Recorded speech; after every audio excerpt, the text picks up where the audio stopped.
오늘 성탄절에 우리에게 주시는 하나님의 말씀입니다.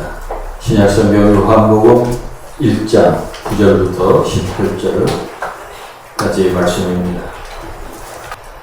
참빛 곧 세상에 와서 각 사람에게 비추는 빛이 있었나니 그가 세상에 계셨으며 세상은 그로 말미암아 지은 바 되었으되 세상이 그를 알지 못하였고 자기 땅에 오매 자기 백성이 영접하지 아니하였으나 영접하는 자 곧 그 이름을 믿는 자들에게는 하나님의 자녀가 되는 권세를 주셨으니 이는 혈통으로나 육정으로나 사람의 뜻으로 나지 아니하고 오직 하나님께로부터 난 자들이니라. 말씀이 육신이 되어 우리 가운데 거하심에 우리가 그의 영광을 보니 아버지의 독생자의 영광이요 은혜와 진리가 충만하더라. 요한이 그에 대하여 증언하여 외쳐 이르되 내가 전에 말하기를 내 뒤에 오시는 이가 나보다 앞선 것은 나보다 먼저 계심이라 한 것이 이 사람을 가리킴이라 하니라. 우리가 다 그의 충만한 데서 받으니 은혜 위에 은혜로라. 율법은 모세로 말미암아 주어진 것이요 은혜와 진리는 예수 그리스도로 말미암아 온 것이라. 본래 하나님을 본 사람이 없으되 아버지 품속에 있는 독생하신 하나님이 나타내셨느니라. 아멘. 하나님의 말씀입니다. 오늘 이 세상에서 가장 기쁘고 복된 날은 하나님의 아들 예수께서 하늘의 영광을 다 버리고 우리를 구원하시러 이 낮고 낮은 세상에 탄생하신 복된 성탄절 아침에 구주 성탄을 기뻐하고 경배하기 위해 오신 여러분 모두에게 우리 성탄의 놀라운 은총이 두루 넘치기를 축복합니다. 성화 중에 윌리엄 홀맨 헌트가라는 화가가 그린 세상의 빛이라는 유명한 그림이 있습니다. 예수님이 등불을 들고 문 주변에 덩굴이 아무렇게나 늘어져 있어서 아마도 오랫동안 닫혀 있었던 것으로 보이는 문 밖에 서 계십니다. 그런데 그 문은 바깥에 문을 잡을 수 있는 문고리가 없어서 안에서만 문을 열 수 있습니다. 그래서 등불을 들고 들어가려 하지만은 안에서 열어주지 않으면 들어갈 수가 없습니다. 참 답답하고 난감한 장면을 그린 그림입니다. 이와 같이 예수님과 우리의 관계도 우리가 문을 열지 않으면 예수님이 내 안에 들어오실 수가 없습니다. 찾아오신 예수님께 내가 손을 내밀어서 그 손을 잡아야 됩니다. 그렇게 받아들이는 마음, 영접하는 마음이 있을 때 예수님을 내가 만날 수 있고 예수님이 나의 구주가 되실 수 있습니다. 그렇게 내 마음의 문을 여는 것을 오늘 본문에서 영접하는 것이다 이렇게 말씀하고 그렇게 영접하는 것이 믿음이다 라고 말씀합니다. 성도 여러분, 성탄절은 하나님의 아들 예수께서 이 세상으로 우리를 찾아오신 날입니다. 그러므로 우리 성탄절의 주인공은 예수님이십니다. 그런데 많은 사람들이 예수님과 전혀 상관없는 성탄절을 보내고 있는 것 같아 안타깝습니다. 성탄절을 거꾸로 맞이하고 있는 것 같습니다. 경건하고 거룩하게 보내야 하는데 마귀가 1년 중에 가장 좋아하는 날이 12월 25일 성탄절이라고 합니다. 사람들이 성탄절을 방탕하게 보내고 죄를 많이 짓기 때문이라고 합니다. 오늘 본문은 예수님이 인간의 몸으로 이 땅에 탄생하시기 전 700년 전에 선지자 이사야를 통해 일어난 말씀입니다. 14절에 말씀이 육신이 되어 우리 가운데 거하시매 라고 시작합니다. 성탄은 하나님의 말씀이 육신이 되어 우리 가운데 오신 사건이에요. 하나님이 인간이 되신 날이 바로 성탄절입니다. 신학적인 용어로 인카네이션, 성육신이라고 말합니다. 그렇게 말씀이 육신이 되어 우리 가운데 오신 성탄의 의미는 과연 무엇일까요? 요한복음은 예수님을 소개하면서 예수님이 하나님이심을 소개합니다. 그래서 오늘 본문 1장에 보면은 예수님을 가리켜서 말씀, 생명, 빛 등등으로 증거합니다. 1절에 태초에 말씀이 계시니라. 이 말씀이 하나님과 함께 계셨으니 이 말씀은 곧 하나님이시니라. 아멘. 그랬는데 누구를 가리킵니까? 예수님을 가리키는 것입니다. 예수님이 곧 하나님이심을 증거하고 있는 것입니다. 9절에 찬빛 곧 세상에 와서 각 사람에게 비추는 빛이 있었나니 그랬는데 사도 요한은 우리 예수님의 탄생을 가리켜서 세상에 빛이 오셨다 그렇게 증거했어요. 예수님 자신도 요한복음 12장 46절에 내가 세상에 빛으로 왔다고 말씀하셨습니다. 참 빛이 세상에 와서 각 사람에게 비추었어요. 각 사람에게 비추었다고 하는 말은 무슨 뜻입니까? 왜 사람들을 비추었습니까? 그 빛이 사람들에게 필요하기 때문에. 그 빛은 영혼을 살리는 빛이기 때문입니다. 빛이신 주님이 우리에게 오신 것은 우리의 죽어있던 영혼을 살려서 구원하시기 위해서였어요. 믿습니까? 그 빛은 우리를 치유하고 살리고 구원하는 빛입니다. 사도 요한은 이 세상에 오신 예수님을 그렇게 구원의 빛으로 증거했습니다. 오늘 성탄절 아침에 여러분은 이 세상에 참 빛으로 오신 예수님을 바라보시고 병든 것을 치료하고 죽은 것을 살리는 생명의 빛을 경험하시기 바랍니다. 아멘. 그 빛이 여러분에게 비추어서 여러분의 영과魂과 육이 회복되고 살아나기를 축원합니다. 아멘. 그리고 예수님은 이 세상에 말씀이 육신이 되어 오셨다고 사도 요한은 구주 성탄을 증거합니다. 하나님께서 우리와 함께 하시기 위해서 육신이 되셨습니다. 14절에 말씀이 육신이 되어 우리 가운데 거하심에 그랬는데 여기 거한다고 하는 말은 장막을 친다 그런 의미가 있습니다.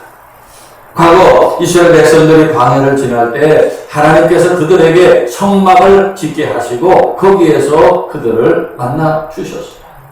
마찬가지로 하나님께서는 우리를 만나시기 위해서 장막을 치듯이 육신을 입고 오셨어요. 그래서 우리와 함께 하십니다. 바로 그분이 예수 그리스도입니다. 죄와 흑암 가운데 있는 우리를 구원하기 위해서 우리와 똑같은 육신을 입으시고 우리를 찾아오셨어요. 할렐루야. 그런데 여기에서 우리가 할 일이 있습니다. 그렇게 우리를 위해 세상에 오신 예수님을 우리가 영접해야 돼요.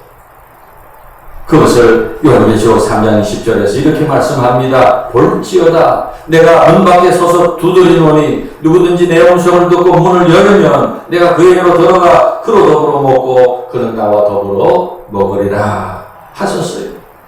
우리가 마음의 문을 열고 주님을 영접해야 돼요. 믿습니까? 아멘. 여러분 생각해 보세요. 아무리 귀한 금덩어리를 누구에게 주려고 해도 그 사람이 받아야 그 사람의 것입니다. 받기를 거절하면 절대 그 사람의 것이 될 수 없습니다. 하늘에서 많은 비가 내려도 그릇을 엎어놓으면 그 그릇 속에 빗물이 한 방울도 들어가지 않는 것과 마찬가지입니다. 그런데 오늘 본문 요한복음 1장 11절에 자기 땅에 오셨지만은 자기 백성이 영접하지 아니했다고 말씀합니다. 사람들은 그분이 하나님의 아들이시고 이 세상에 구주로 오신 것을 알지 못했습니다. 그래서 영접하지 않았습니다. 복음서를 보면은 그 당시 헤롯 왕도 성경을 잘 아는 대제사장들, 서기관들, 바리새인들 어느 누구도 예수님을 영접한 사람이 없었어요. 오히려 예수님을 부정하고 거부하고 예수님을 죽이려고까지 했습니다. 영접하지 않았어요. 그러나 오늘 말씀 12절에 영접하는 자, 그 이름을 믿는 자들에게는 하나님의 자녀가 되는 권세를 주셨다고 말씀합니다. 그런데 오늘날 예수 믿는 것, 예수님을 구주로 믿고 고백하고 영접하는 것을 아주 가볍게 생각하고 말하는데, 여러분, 예수님을 구주로 영접하는 것은 결코 가벼운 일이 될 수 없어요. 가볍게 하면 안 돼요. 예수님을 영접하는 것이 결코 가벼운 일이 아니기 때문에 예수님을 구주로 영접하는 것을 가볍게 했다가 가볍게 믿음을 버리고 돌아서는 사람들이 많이 있습니다. 영접을 제대로 못했기 때문에. 알렌 크라이더의 회심의 변질이라는 책을 보면은 교회가 처음 세워지고 기독교가 전파되기 시작했을 때 기독교인이 된 것은 아주 두려운 일이었어요. 누가 예수를 믿고 기독교인이 되었다고 하면은 재산도, 세상적인 지위도, 심지어 목숨까지도 내놓아야 되지. 그리고 예수 믿겠다고 결심하고 교회 안에 들어가도 외로 첩자가 아닌지 의심부터 받아야 했고, 회심을 확인받기 위해서 훈련과 검증의 절차가 3년이나 걸렸어요. 그 사람이 예수를 진실로 믿는 사람인가를 3년 동안 검증했어요. 그만큼 예수 믿기가 어려웠다는 사실입니다. 그렇게 예수 믿기가 힘들면 누가 믿을까 싶을 정도였어요. 그런데 갈수록 기독교인들이 늘어났어요. 사세기 초까지 기독교인의 수가 폭발적인 성장이 이룬 것이 경이롭기까지 합니다. 도대체 재산과 지위와 생명까지도 잃는 위험한 일을 알면서도 그들을 믿음의 자리로 이끈 그리스도의 매력이 무엇일까요? 그들은 예수가 그리스도이심이 믿어진 것입니다. 예수가 그리스도이심을 경험한 것입니다. 아멘. 예수 믿고 놀라운 구원을 경험하고 하나님의 나라를 경험한 것입니다. 그래서 초대교회 문서들을 보면은 배신자들에게 전도하라는 말이 거의 나오지 않습니다. 말로 자신의 믿음을 드러내는 것이 너무 위험한 일이었기 때문에, 그것은 또한 복음 전하는 것이 말이 아니라 구별된 삶으로 되어져야 한다는 의미이기도 했어요.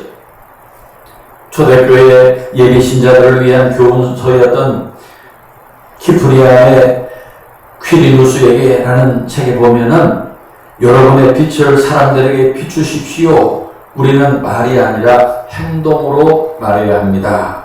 라고 되어 있어요. 성 프란시스가 항상 복음을 전하십시오. 그러나 필요할 때만 말을 사용하십시오. 그렇게 되어 있어요.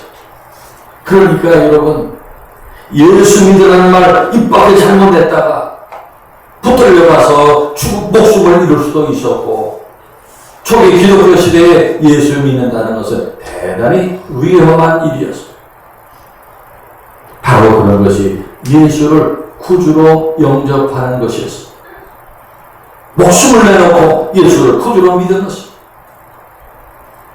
그렇게 목숨을 내놓고 예수를 구주로 영접한 사람들은 정말 진실한 그리스도인으로 사는 것입니다.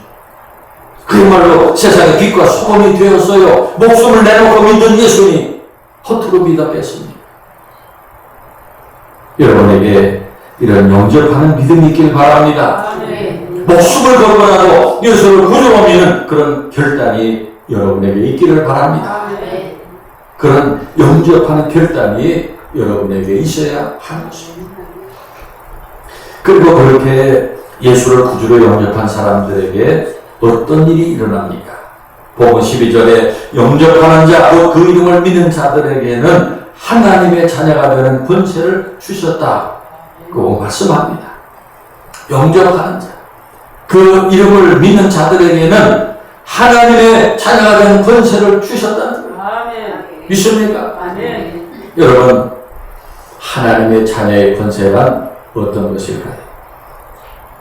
지금 우리 교회에도 도저히 살 수 없는 북한에서 탈출해서 자유 대한민국에 온 탈북 교우들이 계셨는데, 이분들은 북한에서 그 겪은 비참한 생활을 말할 수 없어요.